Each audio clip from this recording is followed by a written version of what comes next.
What's good, music creators? It's LaFontaine, music producer and mix engineer, and in today's video I wanted to share with you guys my tips, tricks and techniques to help you mix your drums that knock hard. So let's get these drums knocking. For me, drums are the most important part of any mix.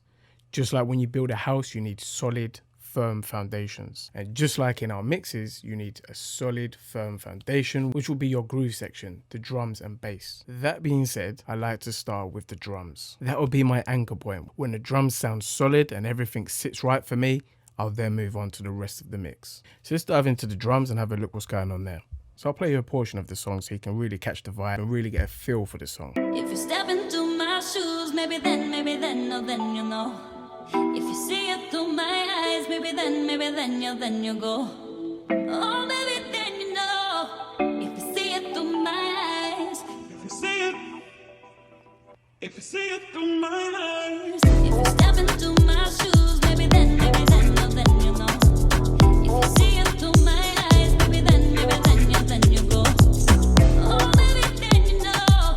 If you see it. Let me just loop this section here and I'll just break down what I've got going on the individual elements of the drum kit, and I might make a few tweaks here and there as we go. I find when it comes to mixing drums, less is more on the individual elements because I want to keep the integrity and the natural tone and shape of the drums that came from the producer. My aim isn't to alter too much, it's just to fine tune a few things and give it a little polish. Let's start with our kick drum. I'm going to solo the kick here.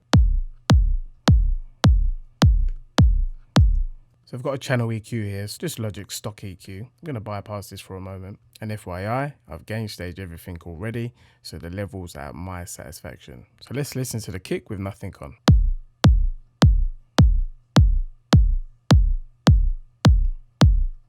The beauty with working with electronic music or samples is that the audio quality is next to none. It's absolutely brilliant, near enough perfect. So there isn't a lot we have to do in the first place. And I find the less is more approach in these scenarios. Let's activate the EQ and see what's going on now.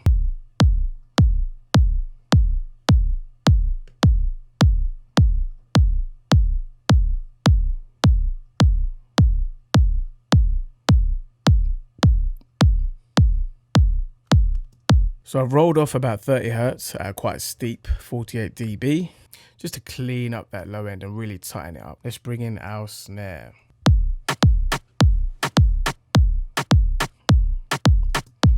Let me bypass the EQ that's on there.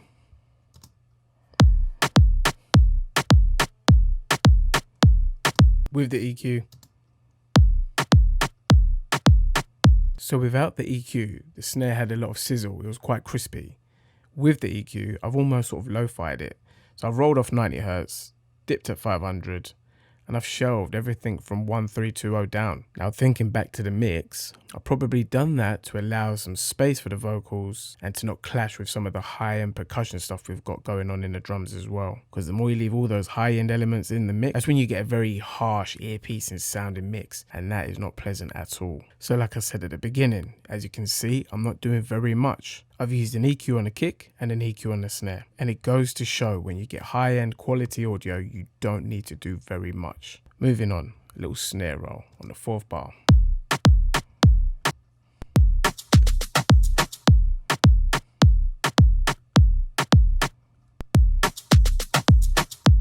If you look at the EQ, again, I've probably copied the settings from the main snare. Let's have a look.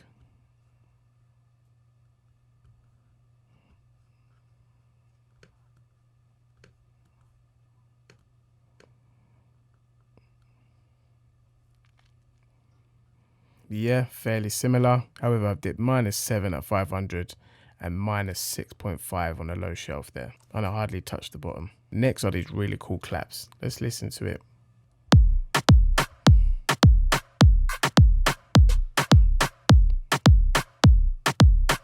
And the claps are really important here because they're dictating the groove and the vibe and the feel of the track. Let me turn off all the processing, have a listen to what it's doing.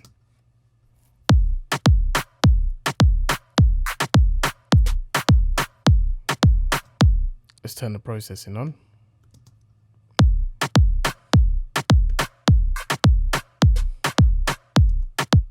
It's very subtle, and like I said at the beginning, you don't want to be changing the tone and the shape of the drums drastically. You just want to be tidying up and polishing them so they stand out in the mix a lot better. You just want to be cleaning them up and giving them a little polish. So let's see what we've got going on the claps. So I've used a low pass here. So I've low passed up to 13k, notched out 2k and notched 970. And barely high passed. So my aim was probably to reduce some really harsh, annoying frequencies and resonance in the clap. And by low passing it, I've just cleaned it up a little bit, and it's not as bright and it's not as sizzly as it was before. And not for it to clash with the vocals too much. Next we have the R comp. I'm giving it a little squash just to keep it a bit more consistent in terms of levels. Now the sample delay, a little bit of a secret trick here. I'll bypass it and then I'll turn it back on so you can really hear what it's doing.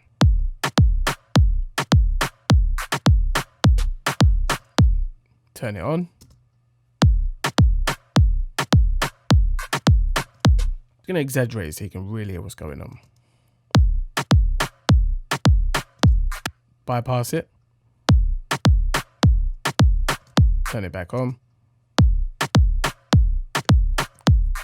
So it's almost acting like a bit of a stereo widener because the clap was quite mono, quite centered. By just changing the milliseconds on the right hand side a touch, it just widens up the clap. And adds a touch of excitement to it as well, just to give it a little tail and to put it in its own space. And lastly, Pro Q3 dipping 2k in dynamic mode.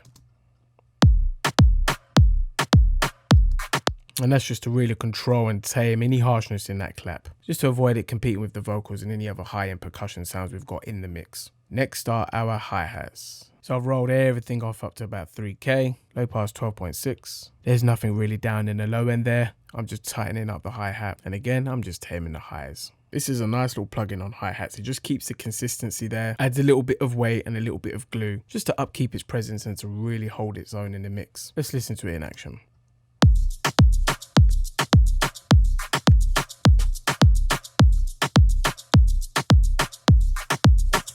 Now a little secret weapon of mine, the brow emotion from Waves. Oh my gosh. I highly advise you put headphones on for this. Quite simply, it's like a panner. I've used a preset called a hat shifter. And when we talk about adding ear candy and making the mix sound exciting and come to life, this on hats is a game changer. Let's have a listen to it in action.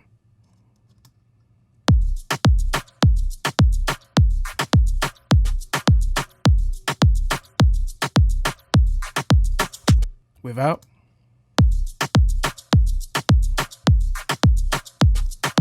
With it on. You hear that? They're just dancing in the mix, just adding motion, just adding some movement, bringing the mix to life. Because before, the hi-hats were just dead center, just boring, just static, just lifeless. But you throw in the brow motion and they're dancing. They're just swimming around left to right, adding groove, adding vibe. We've got some percussion.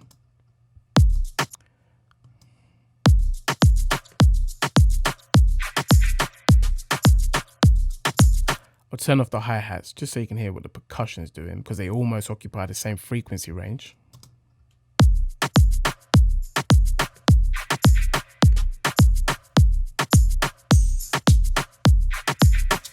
Rolled off quite a bit, up to 220. And again, I'm just taming the highs. I'm low passing to, let's call it 12k.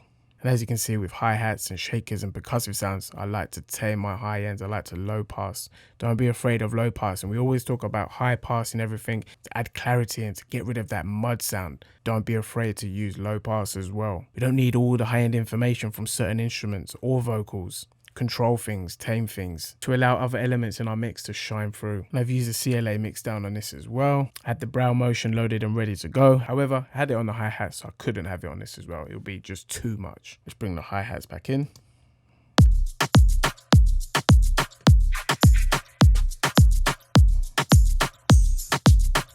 And the last element in our drums, I'll solo it so you can hear what it is.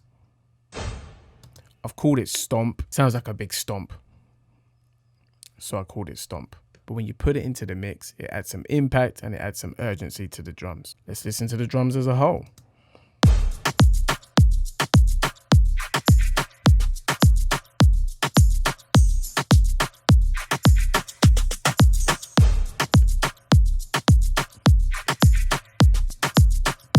Probably turn the hi-hats and percussion down just a touch.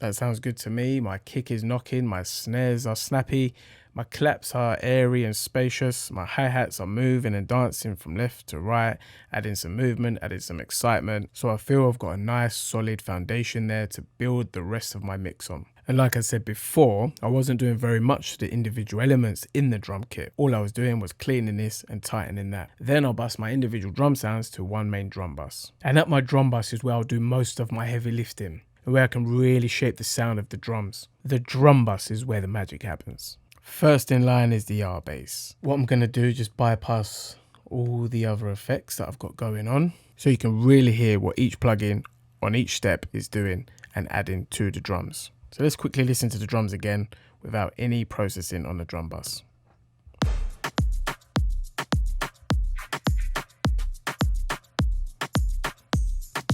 Now let's add the R bass on. I set it to about 80 Hertz. Without. With it on. So the R bass is adding some additional body and weight and some heaviness to the drums, just to make them sound nice and beefy and full. And after the R bass, we'll follow that up with the SSL comp from Waves. It brings that warmth to the drums, really gels the drums together. Bypass it and hear it without.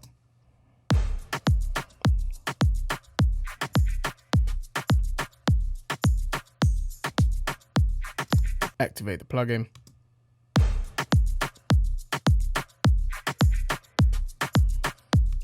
So we've got a nice heavy solid low end. And following the SSL comp, we've got this animal of a plugin called the Black Box from Plugin Alliance. This is that secret sauce. If you haven't got this, do yourself a massive favor and go and buy it now. It's amazing on drums, it's amazing on bass, it's amazing on vocals, it's amazing on everything. The added warmth and depth and weight that you get when you throw this on the drum bus is unbelievable. Let's hear it without.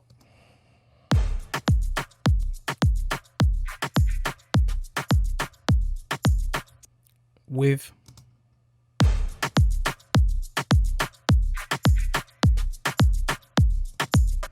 Without.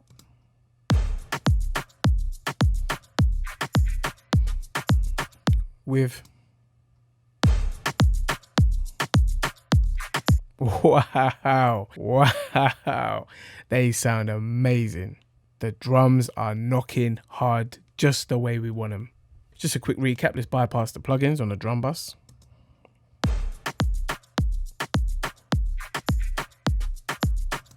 Let's turn them all on.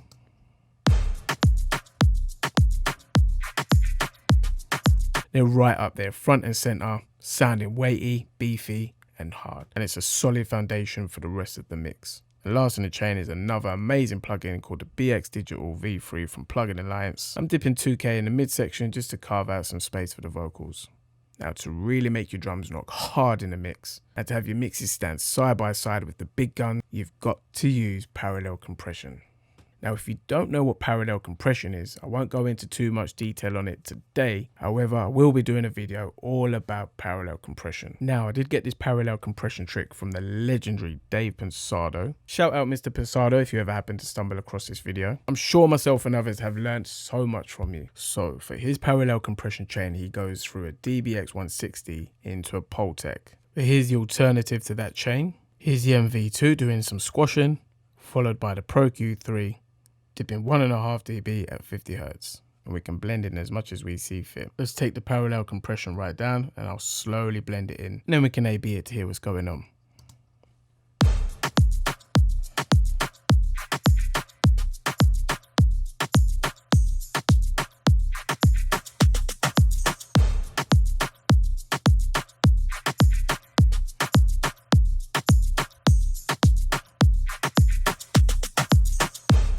Let's mute that. Turn it on.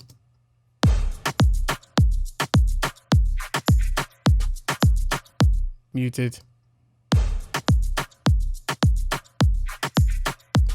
active,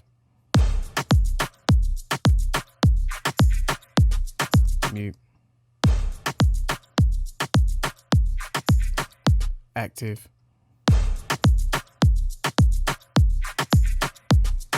now by using parallel compression, we're really fattening and beefing up our overall drum sound. And like I said before, if you really want your drums to knock hard, parallel compression is a must. And I've got another saying going to a bus called Dirt. Again in parallel, and all that channel is comprised of really is some saturation, light compression and light EQ, just to bring back a touch of sizzle and a little bit of crunch that's needed. Let's hear it without the Dirt.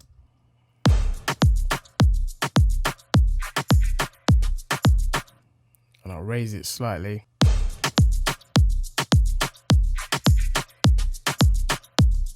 I'll mute it. Bring it back in.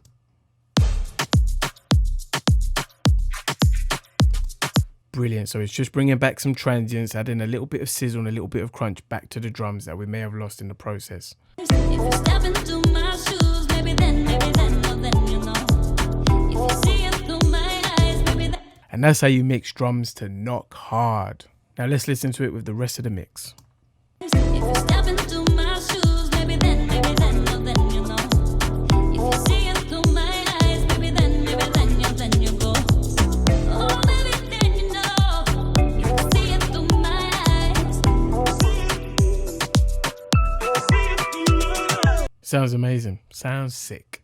Let me bypass all the processing on the drum so you can hear it in the mix without. Then I'll turn it all back on and you'll see how sick the drums sound once they've been processed. If you step into my shoes, maybe then, oh, then you know. If you see it through my eyes, maybe then, you go. Oh. With all the plugins on. If you step into my shoes, maybe then, oh, then you know. If you see it through my eyes, maybe then, you go. Oh, maybe then you know. Wow, it's night and day. The drums are banging, they're in your face and they're knocking hard. And disclaimer guys, this drum bus also runs in parallel with another drum bus, which is my secret sauce. I didn't touch on it today. If you would like to see that secret drum bus that I learned from an award-winning engineer, I want 20 comments in this video below saying that you want to see a video dedicated to the secret drum bus. And I'll do it just for you guys. And there you go guys, many thanks for watching as always. Hope you found the video useful and try implement some of these techniques in your next projects and watch how your drums come to life and they will knock hard. And like I said before, if you want to see my secret drum bus, I want to see 20 comments below letting me know that you want it and I'll do a dedicated video just on that. Please don't forget to comment, like and subscribe, join the family, join the community. Got a load more videos to come. Till next time, keep learning, keep mixing. Peace.